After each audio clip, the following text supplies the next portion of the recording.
What's going on, guys? So as you can see, I injured my ankle a couple days ago. I was playing basketball and dislocated my ankle, or at least sprained it super bad. And I've done this a number of times before. I've broken this ankle I think twice, this one once, dislocated this one once in the past. So I've been through this process a lot of rehabilitating it. So I know a lot about it, and I'm probably gonna make a video on a little series of how I rehab it and do all that stuff. But when I was at the gym tonight, this is the first day I've been able to even leave the house. It's like day 3 because it's been that badly hurt. But with the boot, I can kind of walk now as long as I have an ace bandage on it. And I'm trying to make sure I don't lose any muscle and lose any speed or anything like that during the process of not being able to run for at least a few months, most likely. So tonight I was doing a leg workout and trying to work out my legs while not injuring my ankle at all or really involving it at all. So I want to make a video on how I'm doing that in case you guys have sprained ankles and you don't want to lose all the progress you made beforehand, because the worst thing that can happen is one, you get injured and you lose the time really training at whatever your sport is. But then on top of that, to lose the muscle and all the strength gain and speed gain that you had, that really sucks. So some of the exercises I'm going to demonstrate to you, and some of them I'm just going to talk about. So let me come over here and show you one that I just thought of today. And I'm going to show you another one on the cables that I like a little bit more than this, but I just want to demonstrate this for you. So it's easy to hit quads on like leg extensions and hamstring curls and that sort of thing, but hitting your hip flexors is pretty difficult when you can't put weight on your feet. So one thing you do is like take a Smith machine like this, put it on your knee, and you're going to need like just a couple fingers to hold it like this so the bar doesn't latch itself. And you can do that,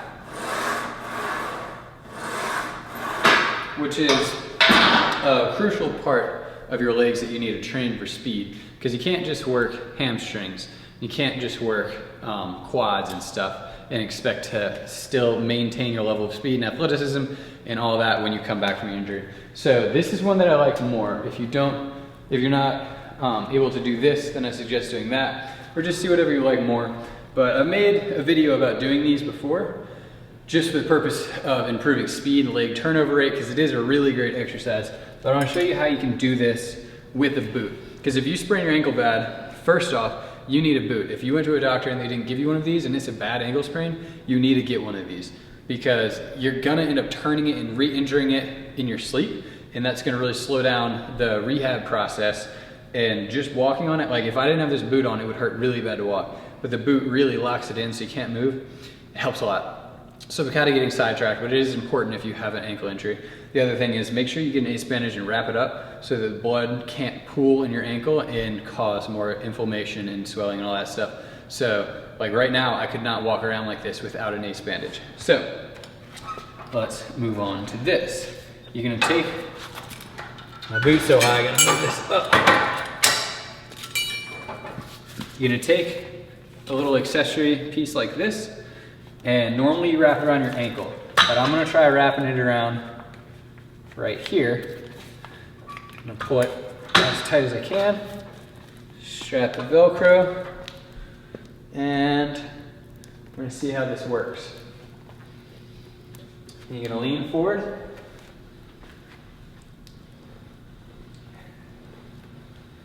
and it's a little uncomfortable with the boot doing this, but I mean, that's just gonna be part of the process. Rehabbing isn't a comfortable thing, and you gotta do whatever you can to still train your legs if you wanna come back in good shape. So this is a good one. And be real careful walking the weight back. Really position your foot good before you put the weight on your ankle, because the last thing you wanna do is injure yourself in the gym while trying to rehab. So to do hamstrings, I'm gonna have to rotate this. I'll lean back. And because you just have less leverage when it's this high, you're gonna have to add a lot of weight. So let me see if that works.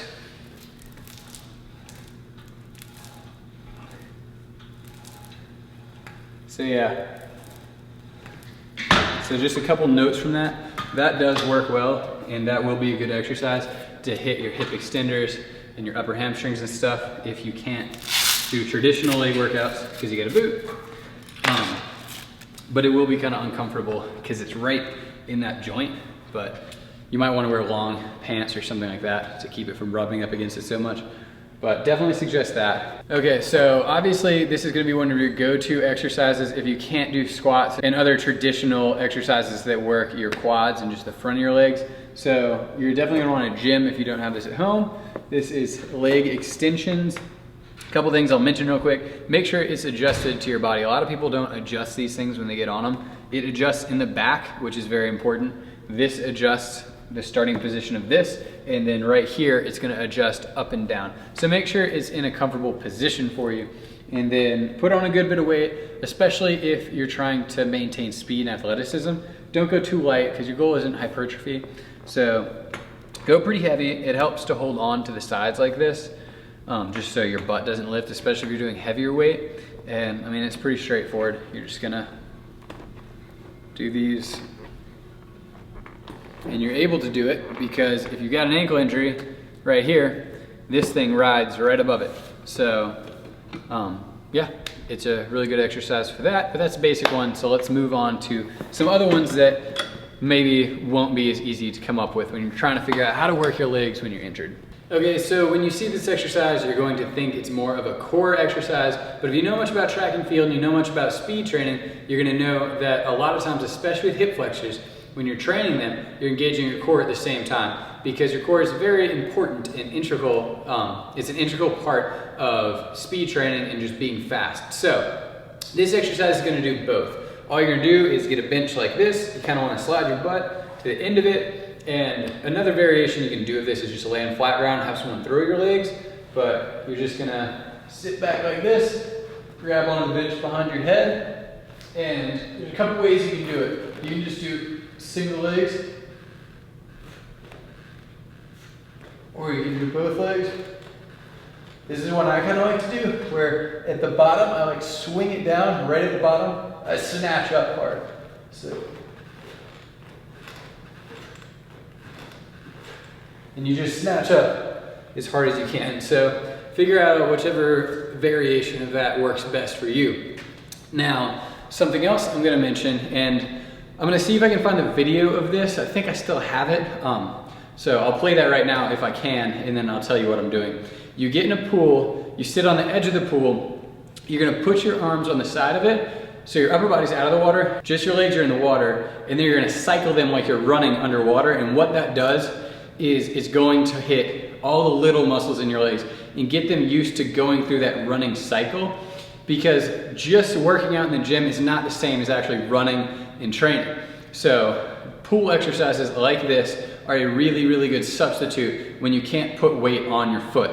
All right, and here is one more that is pretty good for hitting the outer and inner parts of your legs. It's called the hip adductor and abductor, also known as good girl, bad girls. It's pretty easy. If you've never done it, all you're gonna do is just sit down. When you're pushing in, you're going to start in this position. There's a little pin on the side, pull it up, put your legs to the side, and get an adequate amount of weight, and then you just squeeze together like this. And if you need to like hold on to the sides, there's handles for that. But pretty straightforward. And then they spin out to the sides like this, and then you can do these, and that really, it kind of hits your butt a lot, but it'll hit some of the little side muscles also, which is a good way to, I'm trying to give you guys enough exercises that you can pretty much fully hit your legs even when you're injured and rehabbing the ankle. Now, I think I've showed you an exercise that hits every part of your leg except for your calves. And I'm gonna warn you, when you have an ankle injury like this, you're gonna get really anxious to get back into it. So let's say you're out of training for maybe 3-4 months. When you get back into it, it's gonna be natural to just go all out. You'll be so happy you can run again that you're gonna do a lot of running, and it's a really good way to get shin splints. So be careful when you get back into it. You gotta ease into it slow. Now, I'm gonna show you a little exercise over here that you may or may not be able to do for your calf muscles, just depending on how far along your ankle is in the recovery stage and exactly how you rolled it. So we'll head over there. So like I said, you may or may not be able to do this. If it hurts, don't do it. Right now, my ankle's still way too raw for me to do this, so I'm just gonna show you with one leg. So all you do is just calf raises with this machine. And I like this machine for calf raises more than anything else, period, even though I'm not a big fan of machines, or this machine in particular as it's traditionally used. But when it comes to calf raises, it is good, especially when you're injured though, because it's so controlled that you're less likely to do something weird and hurt your calf. So you just kind of sit down, put your calf there, do calf raises like this. Now, it's gonna be tempting to work out the one leg that's not injured. Don't do that though. That will give you a lot of trouble when you come back. It's gonna give you imbalances, and imbalances are the cause of most injuries. So make sure you're not like, well, my right leg's still good, so I'm gonna train my right leg. Do not do that. That will put you in a lot of danger. So I just wanna emphasize that. And another thing that I'm doing, giving you guys a bad example of, is I'm wearing a regular shoe with this boot. If you have one of these boots, you're supposed to get a shoe that's elevated also, because what happens is this boot is taller.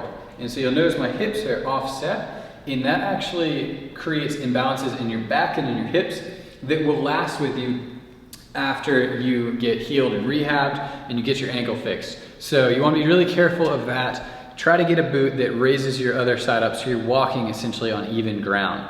So I think that's all I got for you today, guys. I hope the video was helpful. Tried to give you guys something you can use if you're in a state of injury like me right now. So anyway, if you want to see more videos like this in the future, make sure to subscribe down below, give the video a thumbs up, and I would really appreciate it. So I'll see you guys in the next one.